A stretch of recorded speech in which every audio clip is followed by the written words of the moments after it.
Hello guys, what's up? Welcome back to my channel.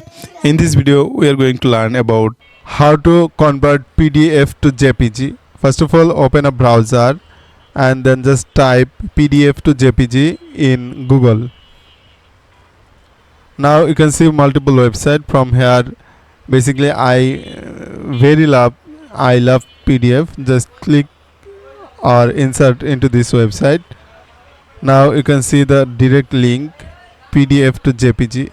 Just select PDF file from your device and then just click to convert to JPG.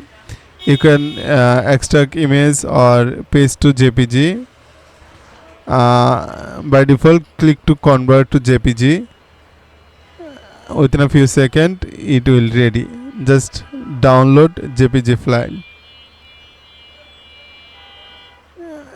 It's done. Now you can open or you can use it as a JPG file. I think this video will help you to convert a PDF file into a JPG file. If you think this video is helpful, then consider to like, comment, share and subscribe. See you in the next video. Bye.